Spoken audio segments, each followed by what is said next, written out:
Bueno, Frank Calzón, aquí a mi derecha, muchísimas gracias por estar en el estudio.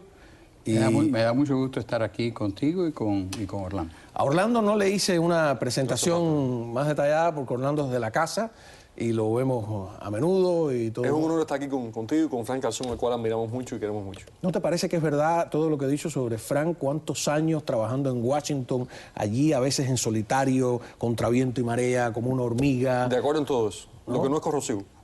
Que no es corrosivo. Tiene un humor, y un humor, digo, sentido del humor a veces tremendo. Por ejemplo, acabas, no sé, y creo que eso no es que es más serio de la cuenta, estás con una foto de Alan P. Gross, el contratista o subcontratista norteamericano, como quieran llamarle, preso en Cuba, y ya eso es todo un símbolo, ¿no? Sí, Alan Gross es un judío norteamericano que lo condenaron a 15 años de cárcel por llevar un laptop y un teléfono a un grupo judío en Cuba. Hay un rabino norteamericano que ahora recientemente, durante las celebraciones judías, dijo que él, el rabino, había ido a Cuba a ver a Alan Gross, no lo pudo ver, y que se había reunido con una persona que sabía de la cuestión, obviamente un funcionario del gobierno cubano, que le dijo que Alan Gross estaba preso no por lo que había hecho, sino por ser judío. Porque según este funcionario de la dictadura, los judíos son parte de una conspiración, son una gente con mucho poder y son los que pueden conseguir la libertad de los espías castristas que están condenados en parte por haber jugado un papel en el asesinato de unos seres humanos que simplemente una tarde estaban buscando refugiados en aire internacional en el estrecho de la Florida. No, el Estado cubano actual sin duda es bastante antisemita. Pero yo quiero hablar inicialmente de esta campaña de promoción en el metro de Washington, del cual vimos algunas imágenes. Pero lo primero que quiero presentarte es lo que dice Rick Herrero, como quiera usted llamarle, que es su director ejecutivo, que nos explique específicamente, ya que no tuvimos el placer de tenerlo aquí porque no pudimos conciliar las agendas, que nos explique exactamente qué es, y quisiera oír tu opinión sobre el tema. Estamos lanzando una campaña publicitaria en el sistema de metro de Washington, D.C. para recalcar que desde que el presidente Obama abrió los viajes y las remesas a Cuba, hemos visto más cambio dentro de la isla que en los previos 50 años. Esta campaña durará un mes y está enfocada en esas áreas en donde están las personas que más impactan la política hacia Cuba, en la Casa Blanca y en el Departamento del Estado. La misión de Cuba Now es informar, conectar e inspirar una nueva conversación acerca de las realidades que están sucediendo en ambos lados del estrecho de la Florida y abogar por soluciones prácticas y eficaces que permitan a los individuos servir como catalizadores para un cambio significativo en Cuba. A veces me pierdo, pero me da la idea de que lo principal es que dice él que desde que el presidente Obama abrió los viajes y las remesas a Cuba se han producido más cambios en la isla que en los últimos 50 años. Me parece un argumento. Sí, es un argumento, pero que no es verdad. Si lo que él está hablando es de cambios que mejoren o que ayuden al pueblo cubano, eso no es cierto. Hay un mayor número de presos recogidos todos los meses de la disidencia. Además, él dice una cosa muy interesante, que si fuera verdad, yo estaría aquí aplaudiendo al proyecto de Rick Herrero, como se llama él en estos días. Si él dice que hay que hablar de las realidades en los Estados Unidos y en Cuba. Yo creo que eso es muy importante.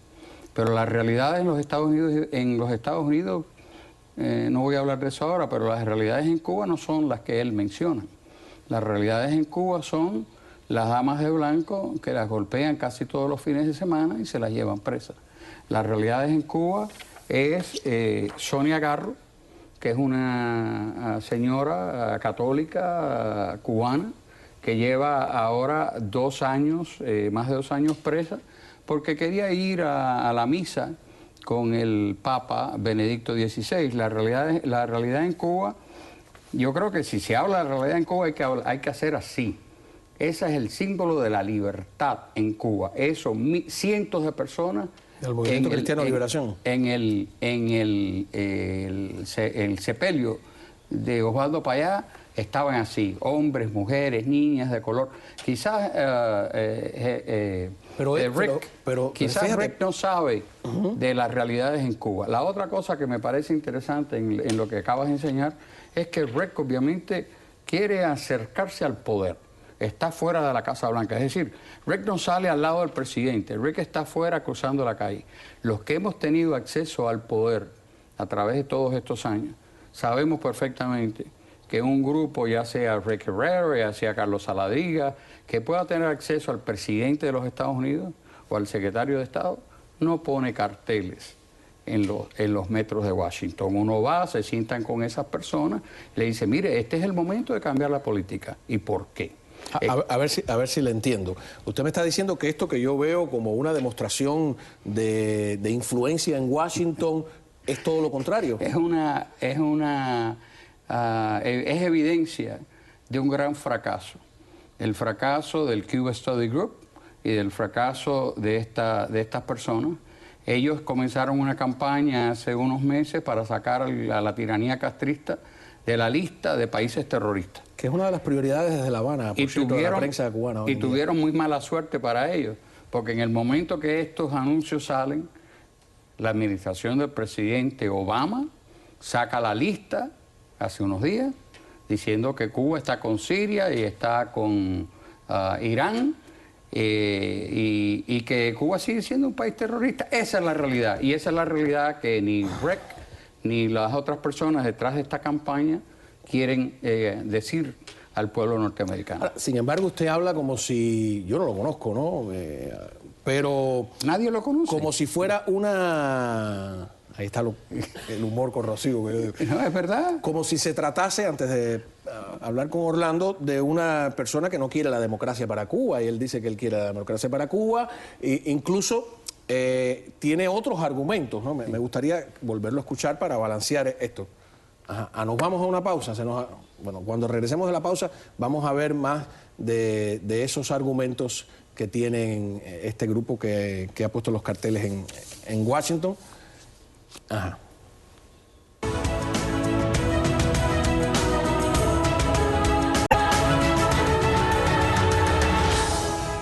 Muy bien, continuamos en la mesa con Orlando Gutiérrez, que no ha tenido chance de hablar, y con Frank Calzón, a quien yo considero sin duda el cubano más influyente en Washington durante muchísimos años. Pero primero... Hay otros muy importantes, comenzando por Robert Menéndez, ¿no? con Ileana Ros-Lehtinen. De eso vamos a hablar después, porque ¿dónde está el cabildeo cubano en Washington? Se lo han dejado nada más a los congresistas.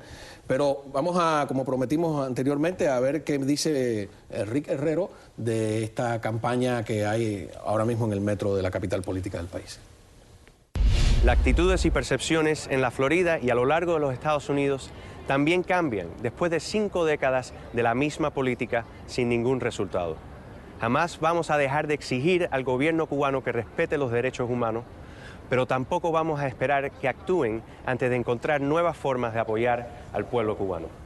Bueno, parece tener un argumento válido. 5 décadas de una política fracasada merecen que haya un cambio, ¿no? Yo no creo que son 5 décadas de una política fracasada. Creo que este es un régimen totalitario, profundamente tiránico, sin ningún deseo de cambiar. Y gracias a las presiones no violentas que ha puesto los Estados Unidos y la Unión Europea sobre ese régimen, se ha logrado en alguna medida que se levante dentro de Cuba un movimiento amplio cívico de verdadera renovación del país, un movimiento de oposición democrática, una resistencia que no podría existir sin ese apoyo internacional manifestado por la política de la Unión Europea, de Estados Unidos. La esperanza en Cuba no está en que los tiranos cambien, la esperanza en Cuba está en que el pueblo pueda sacar a los tiranos del poder y crear una democracia real. Entonces yo creo que lo que hace avanzar a la democracia en Cuba es todo aquello que le ponga presión y disminuye el poder del Estado. Aquello que le abre caminos al Estado fortalece la represión. Yo creo que lamentablemente lo que hemos visto en los últimos 8 años de que llegó el presidente Obama al poder es una serie de señales mal enviadas que le han dado la luz verde a este régimen para cometer asesinatos como el de Osvaldo Payá, como el de Harold Cepero, como el de Zapata, como el de Laura Pollán, como el de más de una docena de activistas de derechos humanos que han muerto bajo condiciones muy extrañas en los últimos 8 años. Además, en estos últimos 8 años también hemos visto como este mismo régimen tiránico ha fortalecido su control sobre países como Venezuela y ha extendido su hegemonía por la América Latina. Esto no lo estábamos viendo anteriormente. ¿Por qué se ha envalentonado hacia el castrismo? Precisamente porque no se ha encontrado con una política clara de enfrentamiento y de reducirlo diplomáticamente y de reducirlo desde el punto de vista de las sanciones económicas. Ahora, Fran, diera la impresión de que los grupos del exilio cubano, sobre todo los que están en Miami, han desistido de la lucha en Washington. En la época de Jorge Mascanosa y de la fundación, antes de que se dividiera, uno, por lo menos la prensa sentía que había una presencia. Se hizo la ley Helms-Burton, se hizo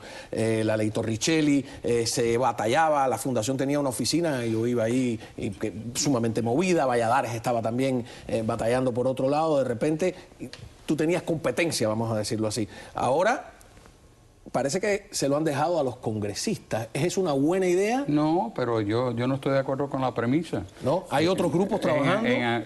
Lo que ha sucedido es que la lucha en Washington por las ideas ha pasado a un nivel un poco más profesional. No el nivel de poner carteles en las paredes del subway, a el trabajo en el Capitolio. En los últimos, desde que cayó la muralla de Berlín, ha habido un movimiento muy interesante en el Capitolio, que cada día hay más congresistas y más senadores que apoyan unas medidas más fuertes en contra del castrismo. Y es por eso que no han logrado la gente como Rick Guerrero lo que han estado buscando, que cambien todas las menciones. Y lo que sucede es que hay, por ejemplo, hay un comité de acción política que se llama el Cuba Democracy Pact, que es uno de los grupos más poderosos en ese sentido, y que cuando ellos hacen una función, a veces hay una docena de congresistas, de senadores. Es decir, Pero no han perdido estos grupos del exilio, ¿no has perdido tú mismo el acceso a la Casa Blanca, por ejemplo? Bueno, obviamente las administraciones cambian, pero hay muy pocos cubanos en este momento que tengan en realidad acceso a la Casa Blanca. Los Ni cubanos, siquiera estos grupos, por ejemplo. No, estos grupos no tienen ningún acceso a la Casa Blanca. Si tuvieran pero están acceso, tratando, pero es válido tal vez que traten de ocuparlo. Están tratando de poner carteles, que es la cosa del pataleo. El acceso a la Casa Blanca la tiene Robert Menéndez, que es el presidente de la Comisión de Relaciones Internacionales del Senado de los Estados Unidos. Es uno de los senadores más importantes, no entre los cubanos, de todos los senadores más importantes. Y el grupo de congresistas cubanoamericanos y el apoyo a la cosa de la libertad en Cuba va mucho más allá de lo que había antes. ¿Debe dejar el exilio en manos solo de los congresistas? Que sin duda me parece la representación más democrática porque es electa, pero no deben los grupos políticos y pro democracia del exilio tratar de hacer un cabildeo, para utilizar la palabra. En primer lugar, yo creo que los senadores y los congresistas cubanoamericanos hacen un trabajo excelente y la mayor parte de las organizaciones coordinamos con ellos el trabajo en Washington. En segundo lugar, y quiero insistirlo, yo creo que el Cuba Democracy Pact y Mauricio Clavel Caronin hacen un trabajo excelente, discreto, de información constante.